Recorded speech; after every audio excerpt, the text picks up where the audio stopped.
gentlemen, everyone around and in between. It is DebateSensei Limited Preparation Edition, where we talk about things relevant to competitive debate at the college level for limited preparation debate events, so IPDA, NPDA, and the like. I have with me Tim Seavey from San Diego State University and Proto Communications. Hello, Tim.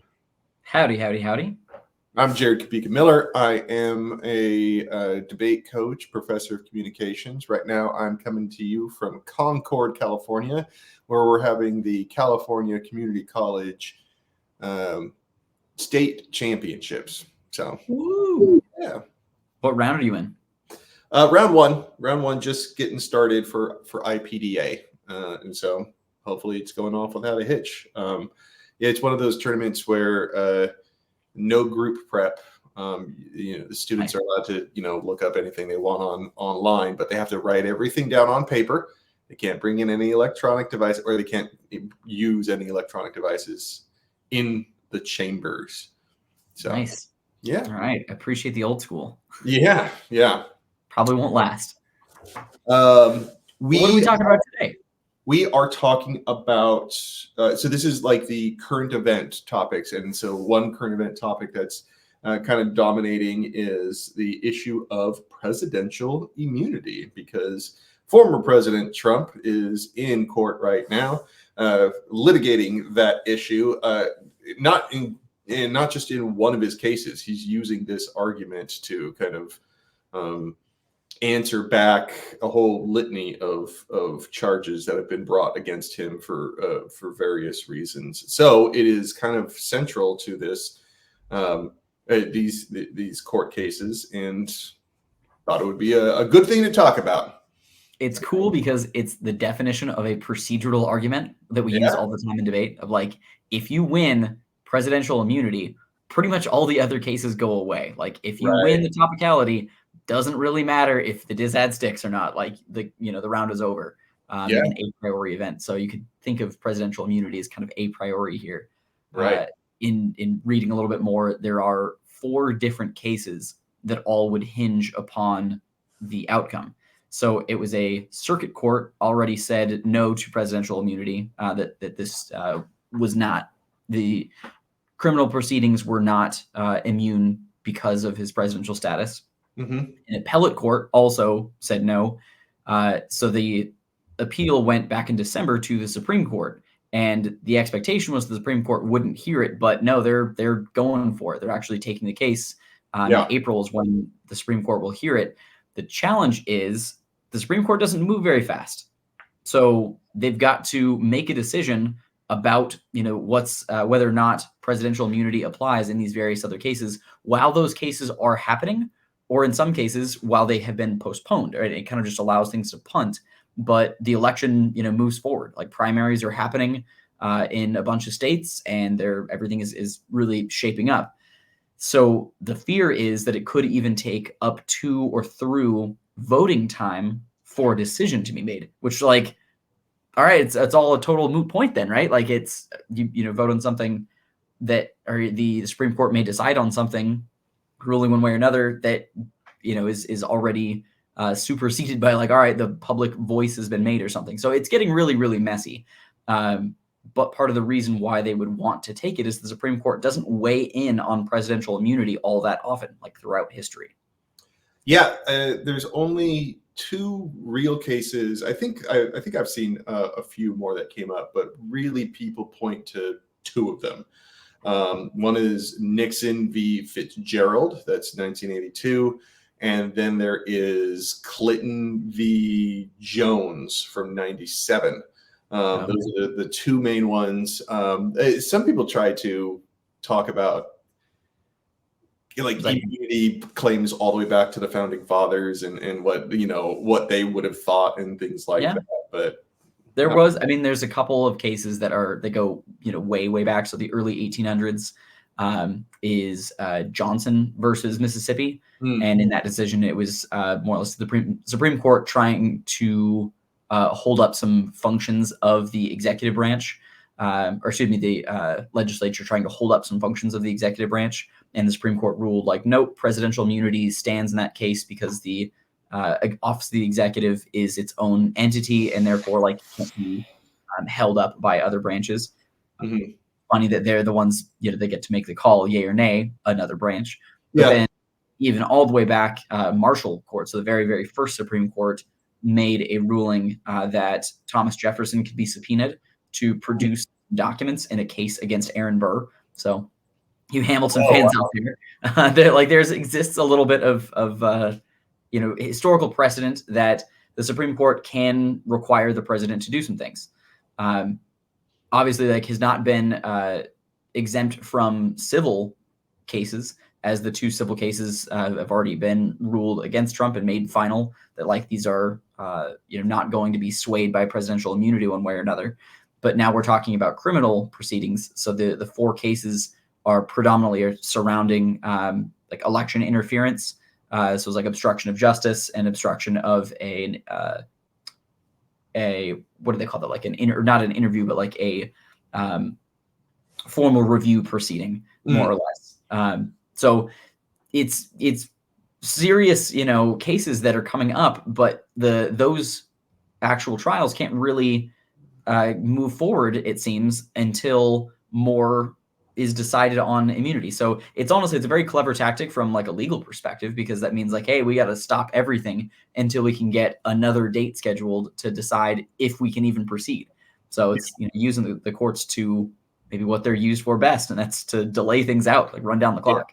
Yeah, delay is definitely the strategy that everyone is talking about, which is weird because like nobody's really talking about acquittal. Nobody's really talking about like proving innocence. Even that's not the game. Yeah. So, all right. So best case for like, I think what this might show up in a round, so in IPDA or maybe in Parley, is something like, presidential immunity should not, no president should be immune from criminal proceedings, period. And just like making a blanket statement to force debate about the nuance, like under what circumstance might it be allowed, right? Yeah. So then you end up with like a, counter plan that is like, well, except in the case of national security or communication or something like that. Yeah, like, I mean, I could even see a debate topic even more vaguely worded, like the scope of presidential immunity should be narrowed. Sure. And then and then people can choose to do the criminal proceedings, or if they had a different sort of interpretation on that, that would be open for that as well. Yeah. So, trying to steel man this argument and make like the case for, all right, why should the president have immunity? Like under what circumstances should there be some, extra protections or something for that particular office? Because the whole idea when writing the Constitution and when coming up with some of these laws, and that was something that actually even came out in arguments during the like Marshall, case where Jefferson was subpoenaed, was like that the King of England was exempt from all criminal proceedings and the president is not. That was like their particular reasoning for it. So you want to talk about what the founding fathers wanted? It was that it doesn't become a monarchy where the president is literally completely beyond the law. However, there are some circumstances where if the president could be called into court for something questionably legal, that could and would likely be used as like a political tactic to delay things. Yes. So the same reason why like a U.S. representative on the way to Congress cannot be pulled over by the police, right? So it doesn't matter what they're doing. If like they could have, a smoking gun in their hand and be driving 200 miles an hour while, committing wire fraud, but they cannot be arrested until after that trial has convened, with the reasoning being that like a local, municipal or like just a self-righteous cop could end up literally forestalling the country because they, have some bent against this officer and like, hey, well, the law's got to be the law, and using the proceedings there, so like arrest and, bail and trial and all that kind of stuff as a means of stopping political progress. But it seems strange to me that, the reason why we have immunity is to prevent people using it for politics. but there's no discussion about how immunity itself is used for politics, right? Yeah.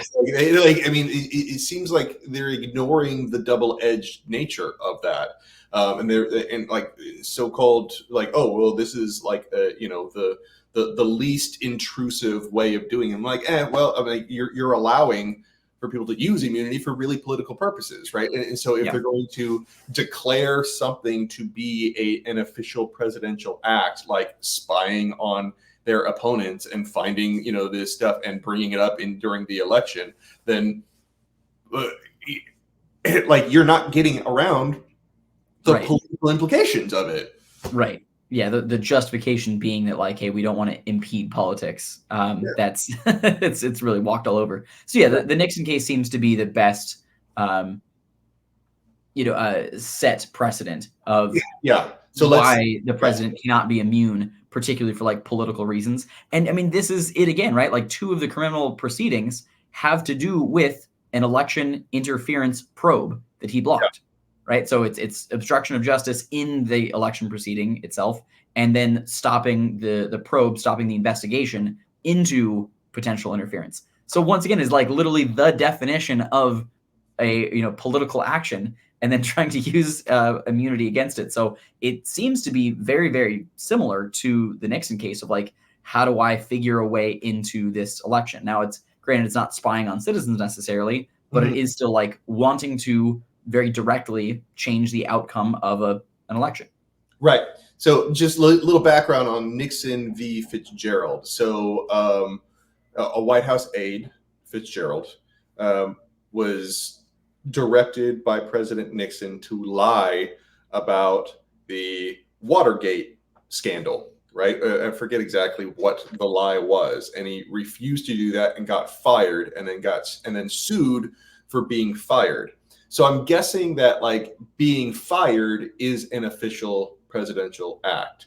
But I'm wondering now. I'm wondering, did they actually rule on the lying part? Because I guess the only standing that he has is it's like, hey, he can't fire me for that. But I don't know if the case is like, hey, he can't tell me to lie. I'm not sure if that was the argument that was brought up. You know what I mean? It's like, and so those sort of like distinctions. Now, I wish I would have looked that up.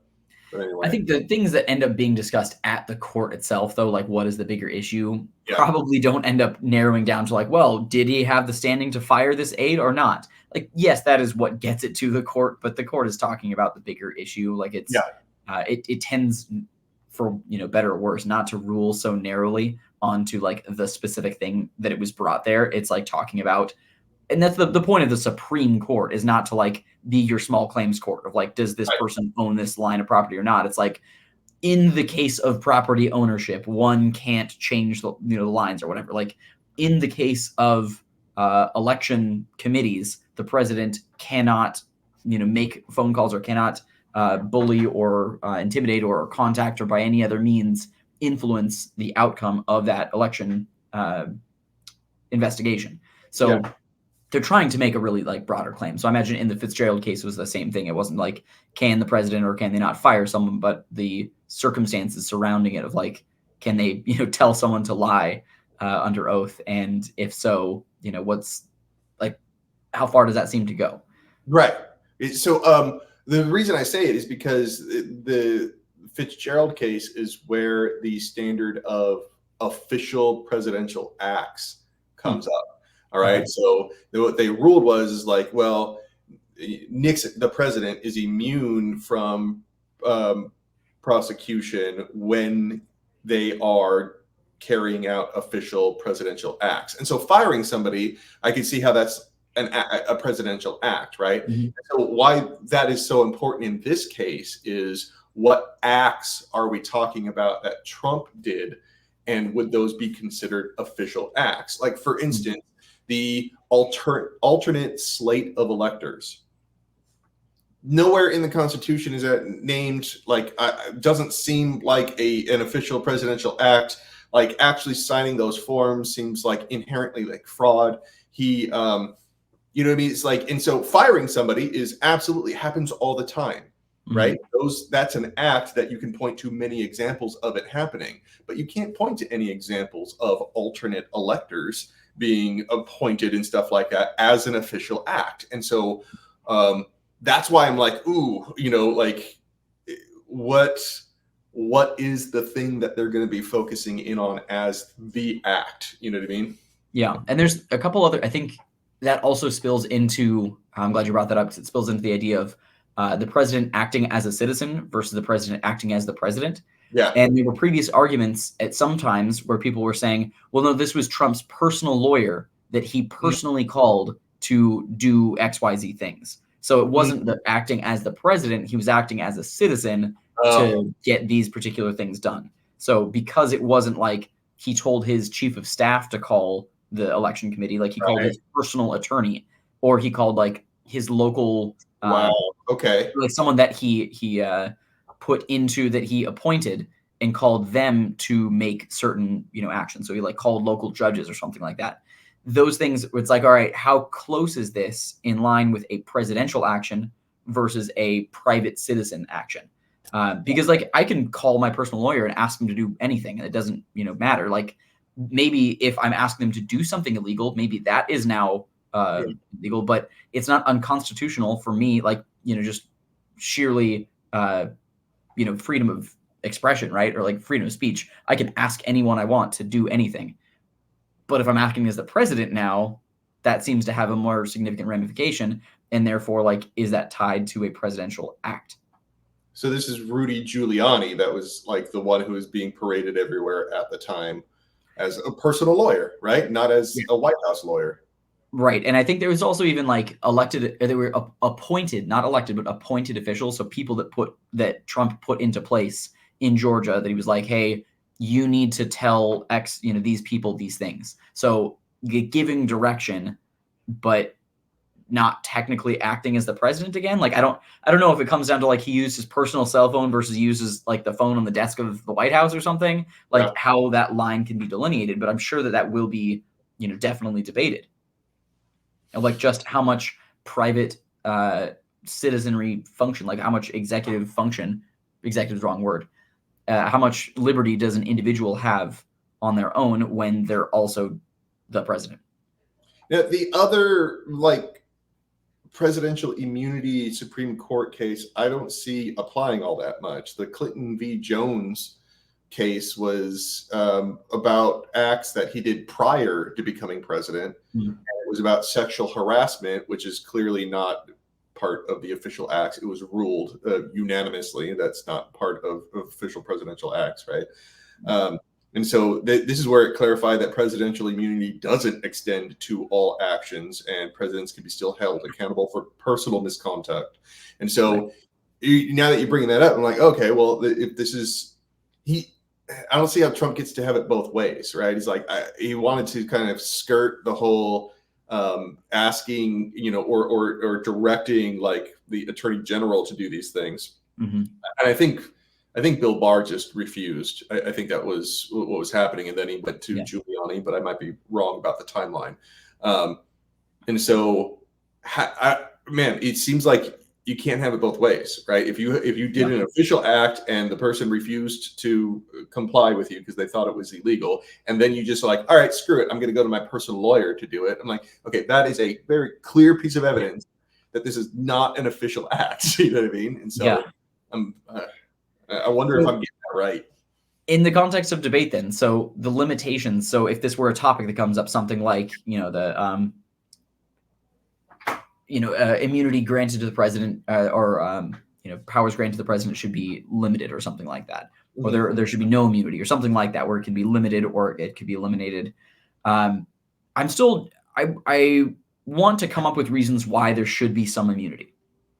Because otherwise I think it's an easy straw man argument to be like, presidents don't get to do anything, we should hold them accountable. Yeah, okay. Yeah. There's circumstances, though, that they really should be exempt from these kind of proceedings. And I would still say yes, because like at some point decisions have to be made. So like in the war room or something, right? I'd like to take extreme examples. Decisions have to be made that will have like major ramifications for the economy, for people's lives, for American troops, for foreign entities, whatever. And if there is a political, if not just like a political, but if there's like a legal ramification on either side of those decisions, yet the decision still needs to be made. Like there are, good reasons one side or another. Like there are different, advisors that are trying to make recommendations one way or another of like, to strike with a drone or not strike with the drone. But then the president can be held criminally liable for like making that decision. Then I think that starts to make too big of a significant impediment, or as they ruled in the 1860s case, to enjoin the president in the performance of his official duties. If there's this a potential judicial ramification on all kinds of decisions the president can make, then that really becomes the judiciary leading the executive. Right. And that separation is important. So I think like the case for having presidential immunity is for the separation of powers. Now, how many things like, okay, is calling in a drone strike a criminal act? Well, that's if you were a private citizen, then yes, that's murder, right? Yeah. Or like that's some kind of treason or something. But like acting as the president, that is absolutely within the enumerated powers of the executive to like make short-term military decisions. So, okay, now how far do presidential actions go? And I think the broader debate becomes just how much explicit power is given to the executive that makes it already by nature immune. So maybe we have to keep these kinds of guardrails in place because there's already so many enumerated powers for the executive that anything beyond that should be criminally liable or like checked back by other branches. So separation of powers is definitely one of the things. I'm kind of partial to the foreign policy implications because if a president can be sued for any number of things, think about how many heads of state would use that strategically to, just they're like, oh, screw it. You know what I mean? Like, I don't want them getting involved in my freaking timber markets or something like that. So I'm going to, throw out a lawsuit. Now he has to deal with it because, the Supreme Court ruled that they are liable for that sort of stuff. And so you put tariffs on imports from China, and now China is suing you over that because it's right. The economy. Like, so any action now becomes seemingly like damages. Right. Anyone can claim damages now, and it just becomes a permanent backlog for the president. Right. Okay, cool. So those like the best case scenario, like, is that a very like easily winnable argument? No, I don't think it becomes like, I think you have to start setting up these really like elaborate hypotheticals in order to try and prove why the president needs immunity from things. When meanwhile, you have, more like practical real world examples that most people in the room can point to of like, I watched on the news when Clinton did this or Nixon did this or Trump did this. And like, these appear to be blatantly, just like flouting the law of because I'm the president, I can do anything. And there seems to be like a pretty strong American ethic against that. Like that's the whole reason for having a president, not a king, is like the president can't do anything. Right. Yeah. The rule of law being fundamental. Nobody's above the law, not even the president, I think is very persuasive.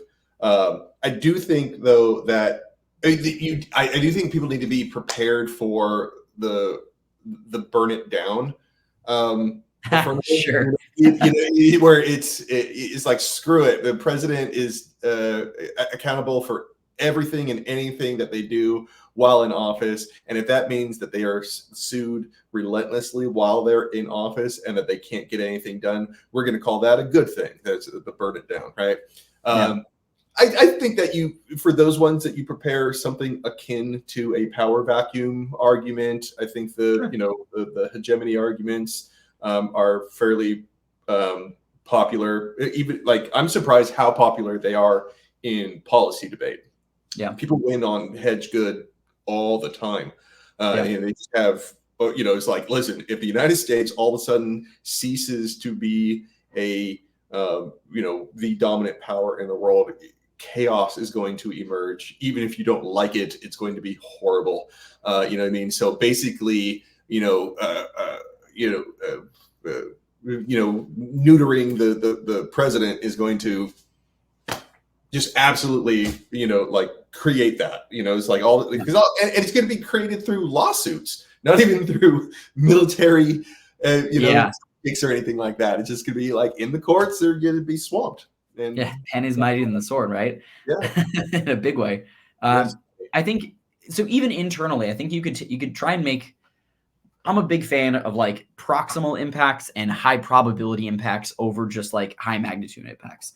So I Mhm. think a team like an argument that I would probably make on a case like this is more so if the president is continually encumbered by legal liability for this, that, and the other all the time, then it's not the case that like the U.S. crumbles, like where it's not a snake with one head that you just cut off and now it's that. I Yeah. think that like the whoever is the leader of the Senate now becomes extremely powerful, or the Supreme Court ends up making all kinds of decisions that are very like legislative in nature. Like they're going to start taking up cases because like, hey, they now like the imbalance of powers basically would end up taking over more than like some foreign entity taking over. Like you end up with just, okay, so you don't have one person making executive decisions, but you end up with Congress having unchecked power because there's no vetoes. Or Oh, you end up with like the Supreme Court making way too many decisions because there's no check back there. So the unchecked power of the other two branches becomes what fills that power vacuum. And talk about like, I don't know, I don't think there's like many good historical examples, but still instances of when Congress stepped way too far. Like when it was a good thing that we had a veto, or when it was a good thing the Supreme Court struck something down. Like you need to have that check. Otherwise, here's what actually happens. yeah. Yeah. I think that, I mean, there is a real sort of core issue about this sounds so simple, but what are presidents supposed to do? Like, what is their job? And like, Yeah. that's really at the center. Like that question is at the center of this, because immunity is kind of like, because even the immunity rulings beforehand is like, as long as you're doing official acts, it's like, as long as it's part of the job, then you Yeah. shouldn't be, it's like, okay, what's part of the job and Yeah. what is not part of the job? Bright line. Tell me what the job is. Like, let's define this sucker. Yeah, and it's weird that in over 250 years we haven't really, there isn't just like it's supposed to be listed, it's like they, and there's some sort of understanding, but inevitably anytime a law is passed there is vaguenesses around the wording used and just the purpose of it that are constantly negotiated and debated, and that's what we're talking about. What are the responsibilities of a president? Yeah, and I think it's more than just like Article 2 of the Constitution, because Yeah. inevitably you end up with a president doing all kinds of stuff in the last 250 years, well beyond that isn't checked back by the courts. So Mhm. that's the kind of I don't know, I guess for better, but maybe a little bit for worse, nature of the Supreme Court is they can only exercise their power when a case is brought all the way to them. So Mhm. when something makes its way through lower or lesser courts and up to the Supreme Court, then they can call Yeah. one way or another of what is and is not part of the job. So that means that there's just all kinds of guardrails that we could know, but the cases haven't been brought up for one reason or another. They haven't made their way to the Supreme Court. And I think that's probably like a good access argument that you could make of like the only times that issues are able to make it to the Supreme Court is when there's enough like visibility, which probably also means money, which probably means like a large group of people, and therefore with access that get that thing to the Supreme Court. So the president is probably getting all kinds of leeway on powers that just don't have a reasonable enough audience to check back against them. Mm. So for that reason, there should be more limitations. Another Mhm. argument like against immunity of like, if we're just going to assume already that the president gets, a blank slate to just go nuts with whatever, a blank ticket to write, then that's going to mean an even greater abuse of powers. So I would just probably bring up over the last, 3 presidents, the number of executive orders that seem to really overstep, or the Right. number of, actions that were really seen beyond what the powers of one person should be. Hmm. Yeah. What was I going to say? Um, the I don't know. I totally lost it right there. Like There was, executive orders and like, things overstepping and access. Like I think that was one of the biggest criticisms of Obama is that he used more executive orders than like many previous presidents combined. Like he just really exercised that power a lot, and that's kind of become a precedent. Like Trump did a ton of them as well, and so is Biden since. So like the overuse of the executive order is maybe a justification you've got as to why the president doesn't need immunity. They've already got too much power as it is. Oh, so I remember what I was going to say is that like some of these immunity arguments have already been brought up, and some of the responses from the judges have been pretty telling, which is, I thought, like a really good question about like when, how far does the immunity go? And Trump's lawyer was saying that the only time that a president could be sued is if they are impeached and then they are also convicted in the Senate. So it's like he was twice impeached, but he was never convicted in the Senate. So his argument is like, you can't bring this up. You can't talk about this, or you can't sue for that. But the response question is like, okay, so let's say that a president assassinates their opponent, right? That's they use SEAL Team 6 to assassinate the president. That's an official act, right? You're commanding SEAL Team 6 to do it. And because you have a bunch of people on your party in one or both of the chambers, that means you just get to do it. And and so basically then the logical, and the lawyer was like, yeah, pretty much. Like he didn't say that because he can't just come out and say it. He's like, no, I'm pretty sure if they would be convicted. And like, really? Like, okay, short of assassination, like, all right, you're gonna send them to Guantanamo Bay and they're just missing. Like, I think you end up with enough media spun around to like, oh, they're going on vacation because they're a bad person, and that's just what Democrats do or what Republicans do. Like, you end up with like a political movement now behind something, and that is wielding a supreme power because there's no way to check back. All right. Well, I think that this issue, it's going to be dealt with very soon. Don't know if it's going to be resolved before the election, but at least it's going to be go before the Supreme Court. It seems sometimes the Supreme Court can move fast when they need to. You know what I mean? And this might be one of those things. I really think that there's like they should really be considering the timeline, but with basically a supermajority of ideologically conservative judges. Who knows what they're going to do with that power? Yeah, well, even however this one goes, though, the issue of presidential immunity will not be solved so long as we have a president. Like, it'll be a perpetual issue. So good for debaters to know about it and be able to, argue either side. Absolutely. Some really fundamental stuff, too, to be prepared for. All right. Well, that does it for this episode. Tim, thank you very much for offering your insight. We are DebateSensei. We'll be back in the future. Thank you.